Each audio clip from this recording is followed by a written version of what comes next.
Good morning. কেমন আছো তোমরা? আশা করি তোমরা ভালো আছো, আর আমিও খুব ভালো আছি। এখন এই যে সবজি কাটছি, বেগুন কাটছি, একটু নিম বেগুন খাবো আজকে, অনেক দিন ধরে খাওয়া হয়নি।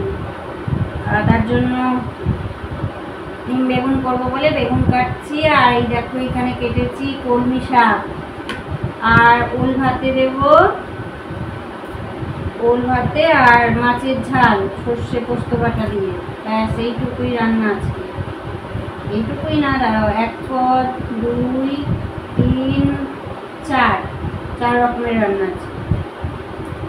এখন বাজে কটা বলবো? 11টা 15। সকালবেলা উঠলাম, উঠে সমস্ত কাজ করে তারপরে একটু বাজারের দিকেও গিয়েছিলাম মাছ ঠাজ আনতে। ওর সাথে ওর আজকে যেহেতু ছুটি, তার জন্য আমরা আজকে দুজনে একসাথে একটু বাজারে গিয়েছিলাম। বাজার থেকে এসে আর এই খেলাম পরোটা আর ঘুগনি এনেছি আজকে। দারুণ পরোটাটা, তোমাদের সঙ্গে সেটা শেয়ার করা হয়নি।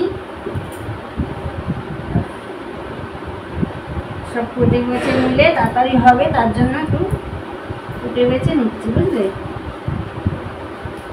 আর অনেকদিন নিম পাতা খাবো খাবো মনে হচ্ছে, কিন্তু বৈশাখ মাস যেহেতু ছিল, নিম পাতা আর খেতে পারছিলাম না। তার জন্য এখন একটু এই যে নিম পাতার গাছ থেকে পেরে আনলো, আমাদের পাশে গাছ আছে, ওখান থেকে পেরে আনলো। বৈশাখ মাসটা শেষ হলো, তারপরে পেরে আনলো। চলো, সারাদিন কি করি না করি সবই তো তোমাদের সঙ্গে শেয়ার করবো। এখন আমি সবজিগুলো ফুটিয়ে নিই। ওটা মোটামুটি হয়ে গেছে। ওলটা এই ছোট্ট একটু ওল আছে, এটা ভাতে দেবো, সেদ্ধ করে নেব। ওইটুকু ওল ঠিক আছে, ঠিক হবে।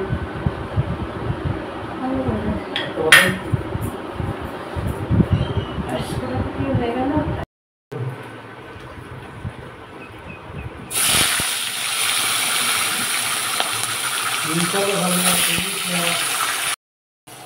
দেখো বন্ধুরা, আমার এখানে মাছ ভাজা তো হয়ে গেছে, আর এখানে রেখেছি সর্ষে আর পোস্ত বাটা, কাঁচা লঙ্কা দিয়ে বেটে রেখেছি। এটা দিয়েই ঝাল করবো আজকে। সর্ষে পোস্ত বাটা দিয়ে একটু তেলে কালো জিরে দিয়েছি, নেড়ে নিচ্ছি। নিয়ে এবার পোস্ত বাটায় যে জলটা ছিল ওটা ঢেলে দেবো।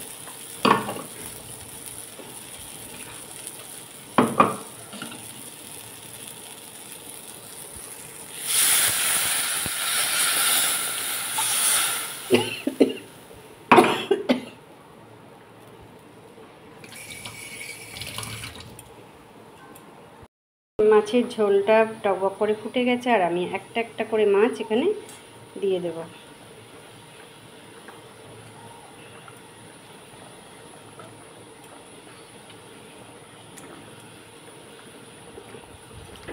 দিয়ে খুব সাবধানে এটাকে ডুবিয়ে দেবো, যাতে ভেঙে না যায় মাছগুলো।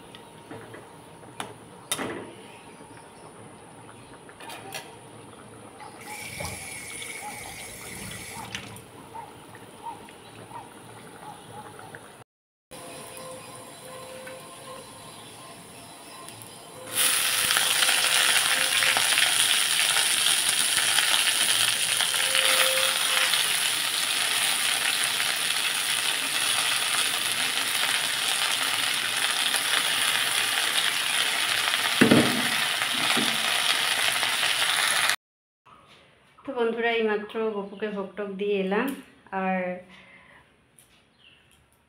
আজকে রান্নাও হয়ে গেছে, রান্না করে স্নানও হয়ে গেছে। আর পাশের বাড়ি একটু পুজো ছিল, দিয়েছে, অল্প একটু মুখে দেব, দিয়ে আর ভাত টাত খাবো। কি আজকে রান্না করেছি সেটা তোমাদের সঙ্গে দেখিয়ে দিই।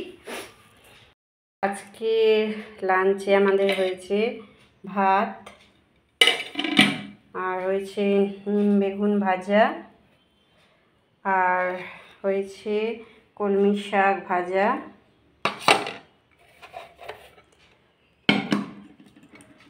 আর হয়েছে মাছের গাম্মি ঝাল।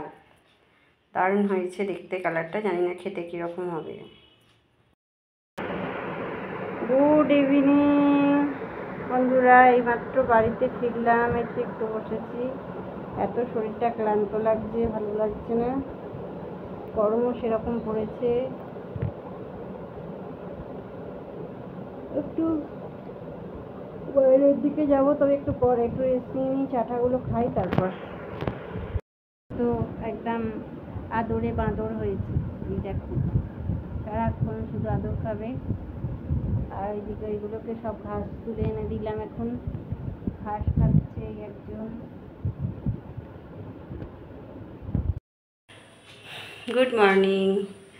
কাল সন্ধ্যের পর থেকে আর তো ব্লগটা একদম কন্টিনিউ করতেই পারলাম না, এসেই ঘুমিয়ে পড়েছি। আর তোমাদের বলেছি না, আমার শরীরটা রোজ রোজ খারাপ বলতে ভালোও লাগে না, কিন্তু জানি না কেন একটু ক্লান্তি ভাব আসে। কাজ থেকে এসে আর বসতে পারি না। এই সিঁড়ি দিয়ে নামলাম, একটু হাঁপাচ্ছি, কি বলবো। তার জন্য সকালবেলা উঠে আবার ভাবলাম ব্লগটা তো অত বড় হয়নি, কন্টিনিউ এখন করতে হবে। আর সকালে সমস্ত কাজ আমার হয়ে গেছে। ঘর দই জামা কাপড়গুলো ওপর থেকে তুলে নিয়ে এলাম, এগুলো ভাঁজ করতে হবে। আর এমনি সব কাজ হয়ে গেছে, বিছনা টিছনা গোছানো হয়ে গেছে। এখানে আমার গোপুসোনা, এই যে আমার গোপুসোনাও উঠে পড়েছে ঘুম থেকে, পুজো হয়ে গেছে। তোমাদের বলেছিলাম না, এই গাছটার যে পাতাগুলো নষ্ট হয়ে গেছিলো, আমি সাইড থেকে সেই পাতাগুলো ভালো করে কেটে দিয়ে, শুধু একটা পাতা বোধহয় এখানটাই যে রয়েছে, ওই পাতাটা রয়ে গেছে, কেটে দিয়েছি। তারপর আবার গাছটা বেশ ভালোই হচ্ছে। সকালে করেছি ব্রেকফাস্টে রুটির সঙ্গে তোমার দাদাভাই তো তোমাদের দাদাভাই তো চা দিয়ে খেয়ে চলে গেছে। আর আমি না চা দিয়ে রুটি একদম খেতে পারি না, তার জন্য ভাবছি একটু বেগুন ভাজা করব, বেগুন ভাজা দিয়ে রুটিটা খেয়ে নেব। তো এখানে আমি 4 টুকরো ছোটো ছোটো বেগুন কুচিয়ে নিয়েছি, এটাই ভাজবো।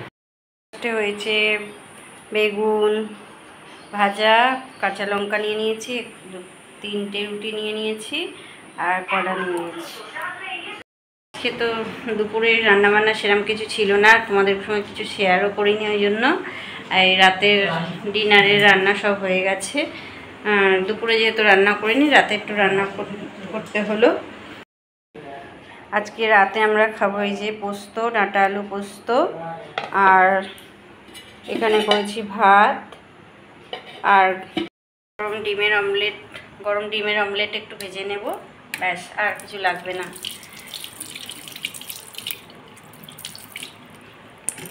ভিডিওটা তেমন কিছু শেয়ার করতে পারলাম না। যাই হোক, আর বেশি বড় করছি না, এখন বাজে 10:15। আমরা এখন ডিনার করে শুয়ে পড়বো তাড়াতাড়ি।